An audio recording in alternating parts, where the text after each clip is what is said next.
Friends, welcome to Ritesh online classes. आज हम आपको क्लास 5th का सब्जेक्ट हिंदी पढ़ाएंगे, जिसका फर्स्ट लेसन दिया है राख की रस्सी। राख की रस्सी एक लोक कथा है। ठीक है, तो हम आज लोक कथा को पढ़ेंगे। तो चलिए हम स्टार्ट करते हैं। राख की रस्सी एक लोक कथा। लोनपोगाड़ तिब्बत के 32वें राजा सौनगवसेन गाम्पो के मंत्री थे। वे अपनी चालाकी और हाजिर जवाबी के लिए दूर दूर तक मशहूर थे। कोई उनके सामने टिकता न था। लोनपोगाड़ जो थे तिब्बत के 32वें राजा सौनगवसेन गाम्पो के मंत्री थे। वे बहुत ही चालाक थे और किसी भी क्वेश्चन का आंसर हाजिर जवाबी मतलब बहुत ही जल्दी से जवाब दे देते। किसी भी क्वेश्चन का आंसर बहुत जल्दी से दे देते। इसलिए वो दूर दूर तक बहुत मशहूर थे, फेमस थे, प्रसिद्ध थे। ठीक है, कोई भी उनके सामने टिक नहीं पाता था। चैन से ज़िंदगी चल रही थी, मगर जब से उनका बेटा बड़ा हुआ था, उनके लिए चिंता का विषय बना हुआ था।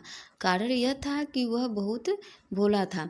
लोनपोगाड़ की जो ज़िंदगी थी बहुत अच्छे से चल रही थी, मगर जब से उनका बेटा बड़ा हुआ था, उनके लिए ये चिंता का विषय बन गया था। कारण क्या था कि उनका जो बच्चा था वो बहुत ही भोला था। होशियारी उसे छूकर भी नहीं गई थी। लोनपोगाड़ ने सोचा, मेरा बेटा बहुत सीधा साधा है, मेरे बाद इसका काम कैसे चलेगा। होशियारी उसे छूकर भी नहीं गई थी। लोनपोगाड़ तो बहुत ही चालाक थे, हाजिर जवाबी थे, मतलब सभी क्वेश्चन का आंसर बहुत अच्छे से दे पाते थे। लेकिन उनका जो लड़का था वो बिल्कुल उनसे अपोजिट था। वो कोई भी मतलब चालाकी उसके अंदर कुछ भी नहीं था। वो बहुत ही सीधा साधा था। इसलिए लोनपोगाड़ ने सोचा कि अगर मैं नहीं रहूँगा तो वो उसका काम कैसे चलेगा।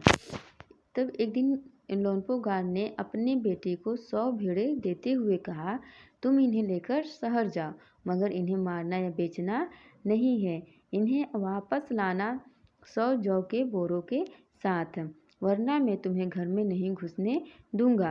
इसके बाद उन्होंने बेटे को शहर की तरफ रवाना किया। एक दिन क्या होता है कि लोनपोगाड़ ने अपने बेटे को 100 भेड़ें दे दिए और देते हुए कहा कि तुम इन्हें लेकर शहर जाओ, मगर इन्हें मारना या बेचना कुछ भी मत करना। इन्हें वापस लाना है तुमको, और इन्हें भेड़ों को तो वापस लाना ही है, ऊपर से 100 जौ के बोरे भी साथ में लाना है, वरना तुम्हें मैं घर में घुसने नहीं दूंगा। इसके बाद उसके बाद क्या किए, लोनपोगाड़ ने अपने बेटे को शहर भेज दिया। फिर क्या होता है, लोनपोगाड़ का बेटा शहर पहुंच गया, मगर इतने बोरे जौ खरीदने के लिए उसके पास रुपए ही कहाँ थे। वह इस समस्या पर सोचने विचारने के लिए सड़क के किनारे बैठ गया, मगर कोई हल उसकी समझ में नहीं आ रहा था।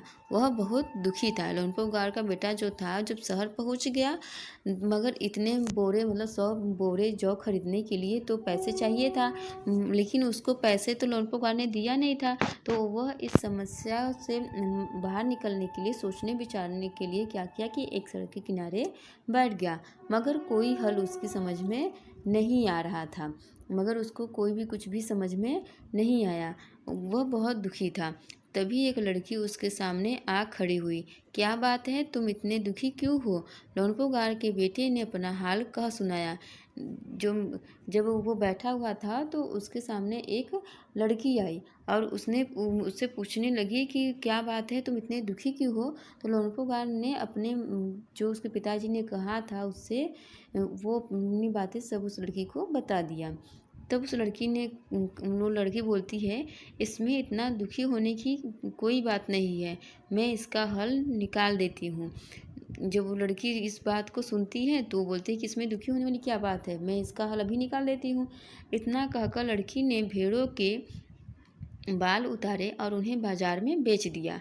जो रुपए मिले उनसे जौ के 100 बोरे खरीदकर उसे घर वापस भेज दिया। वो लड़की बहुत ही समझदार थी। उसने भेड़ों को क्या किया कि न बेची उसको, न मारी। उनके जो बाल थे वो काट कर वो उसे बाजार में बेच दी, और जो उससे पैसे मिले उससे वो 100 जौ के बोरे खरीद कर उसे वापस भेज दिया। लोनपोगाड़ के बेटे को घर वापस भेज दिया। भेड़ के बाल का जो होता है वो बहुत काम में आता है। उसके बाल से ऊन बनता है, आप लोग तो जानते ही होंगे। लोनपोगाड़ के बेटे को लगा कि उसके पिता बहुत खुश होंगे, मगर उसकी आप बीती पर उन्होंने ध्यान नहीं दिया। वे उठकर कमरे से बाहर चले गए। लोनपो गार के बेटे को लगा कि जब मैं 100 जौ के बोरे ला दिया हूँ, अब भेड़े भी वापस ला दिया हूँ, तो वो मेरे मतलब कहानी सुनकर, मेरी आप बीती सुनकर बहुत ही खुश होंगे, लेकिन वो उनकी आप बीती सुनकर खुश नहीं हुए। लोनपो गार उठकर कमरे से बाहर चले गए। दूसरे दिन उन्होंने अपने बेटे को बुलाकर कहा, पिछली बार भेड़ों के बाल उतारकर बेचना मुझे जरा भी पसंद नहीं आया।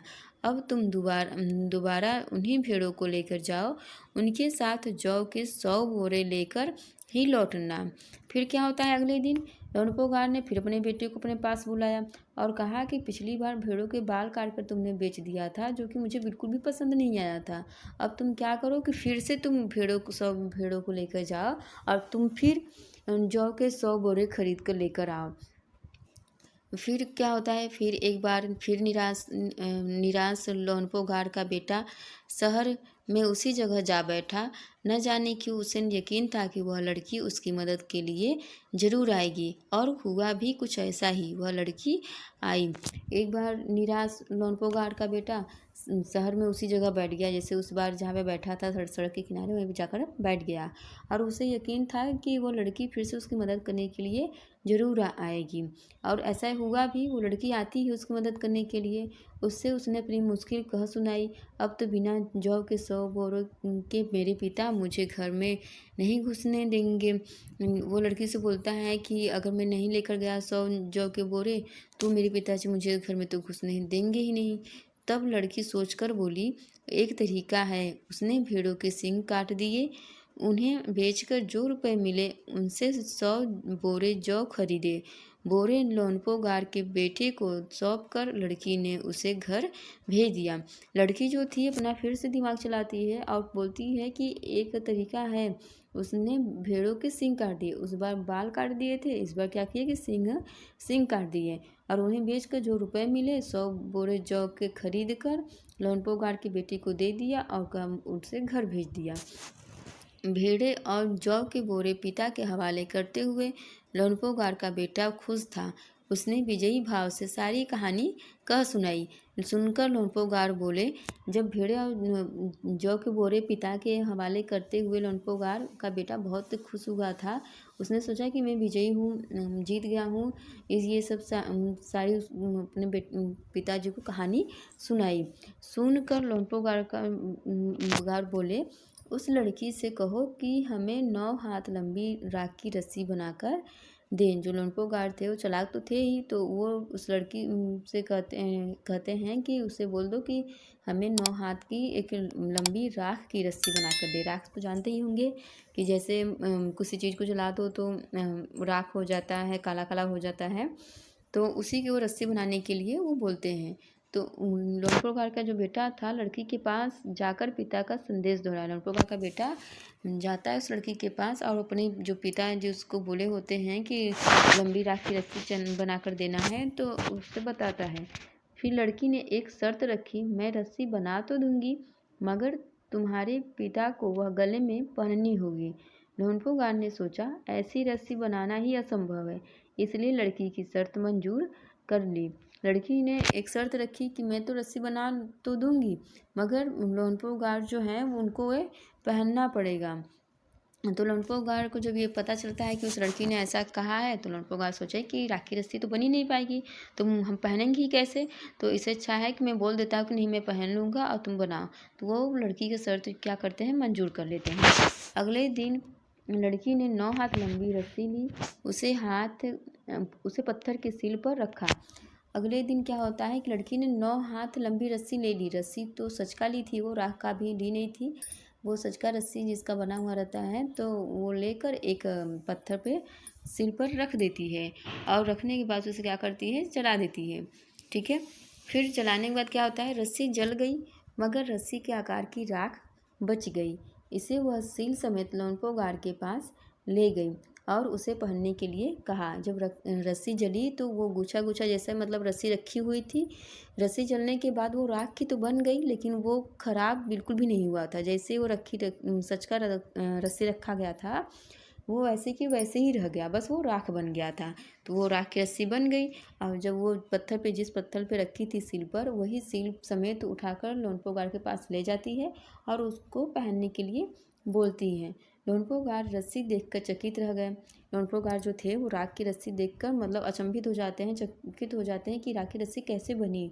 वे जानते थे कि राख की रस्सी को गले में पहनना तो दूर, उठाना भी मुश्किल है, हाथ लगाते ही वह टूट जाएगी। लोनपोगार चालाक तो थे ही, वो सोचने लगे कि इस रस्सी को कैसे मैं पहनूंगा, इसे तो छूते ही टूट जाएगी, तो मैं पहन भी कैसे चल सकूंगा इसे। लड़की की समझदारी के सामने उनकी अपनी चालाकी धरी रह गई। जब लड़की की चालाकी समझदारी लोनपोगार ने देखा, तो जो लोनपोगार थे उनकी चालाकी कुछ भी काम नहीं आई। उनकी चालाकी वो धरी रह गई और लड़की बहुत ही समझदार निकली। बिना वक्त गवाए लोनपोगार ने अपने बेटे की शादी का प्रस्ताव लड़की के सामने रख दिया। बिना मतलब ज़्यादा टाइम वेस्ट किए नहीं, वो लोनपोगार वो समझ गए कि लड़की बहुत ही समझदार है और मेरे बेटे के लिए परफेक्ट है। तो क्या करते हैं कि वो अपने बेटे से शादी करने के लिए उससे बोलते हैं और फिर क्या होता है कि धूमधाम से उन दोनों की शादी हो गई और वो अपने बेटे और उस लड़की की शादी कर देते हैं अच्छे से। वीडियो अच्छी लगी हो तो वीडियो को लाइक कीजिए और ऐसे ही वीडियो देखने के लिए चैनल को सब्सक्राइब कीजिए। Thank you.